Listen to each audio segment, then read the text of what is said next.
Chapter 1. It was mid-afternoon on a very warm day, June 4th, 2007, when bulldozer operator Travis Haney paused to wipe the sweat from his forehead. He'd been demolishing an old farmhouse and leveling the topsoil on Canyon Road East in Puyallup, Washington. It was a prime spot for a shopping mall in the Summit District of Pierce County. The Washington State Fairgrounds were close by, and land surrounding Puyallup was known for its rich soil and never-ending acres of daffodils. But just as the Kent Valley had been paved over to make room for the burgeoning Boeing Company and the parking lots, apartment houses, malls, and other businesses necessary to meet the needs of a startling influx of new residents, Puyallup's daffodils were beginning to disappear, along with the small truck farms and strawberry fields in the valley. It was dismaying to see the rich loam of the area buried under cement, but progress was progress. The tall yellow home that had once stood on this particular piece of property was probably built more than 100 years ago. The house had been empty for a while, but even without care, many of the old-fashioned roses, lilacs, and other familiar perennials had managed to survive among encroaching weeds. The house was slowly dying. Its front porch sagged. Some windows were broken and seemed like dead eyes staring out as the demo teams moved in. There had indeed been a ghostly presence surrounding the house, which no one wanted any longer. Workers didn't notice it much in the bright sunshine of summer days, but they certainly did as the sun began to set. In June, in the Northwest, that doesn't happen until almost 10 p.m. The house itself was gone by June 4th. All the splintered boards and walls with a dozen layers of wallpaper had been hauled away to landfills. The last thing Travis Haney was thinking about on this Monday afternoon was hauntings and bizarre secrets.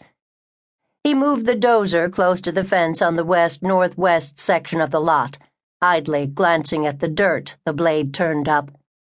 And then a black plastic trash bag rose up through the disturbed earth. Haney lowered the bucket again, and the next scoop brought up the rest of the bag. He dumped it onto a pile of dirt. He could see that it was torn. Curious, he hopped down from his perch and opened the bag along one side. There were bones and rotted clothing inside, and some tattered twine that might have been used to tie it all up. Finding bones wasn't particularly unusual for crews who were demolishing buildings and houses and rearranging dirt. Haney mused that these bones must have been in the bag for a long time. They could have been the bones of a dog or even a small farm animal. The presence of shreds of cloth, however, made him wonder if whatever had died here might have been a human being. Travis Haney called his father, Matt Haney, who was the chief of police of Bainbridge Island, just across Puget Sound. Matt told his son to call 911. There was probably an explanation that wasn't ominous, but Travis's discovery should be reported. Just in case, because you never know. Pierce County Deputy Jason Tate responded to the address on Canyon Road, arriving at 12 minutes to 4 in the afternoon. As he headed toward the man standing next to the excavating equipment, he saw that construction had begun on some commercial buildings in one section of the property. There were a few people standing by, apparently curious about what Travis Haney had found. Deputy Tate peered into the bag of bones. He wasn't an expert, but he suspected they might very well be human bones. He contacted the Pierce County Sheriff's Dispatch and requested that the forensic unit respond. Adam Anderson arrived first. After studying the bones, he tended to agree with Tate.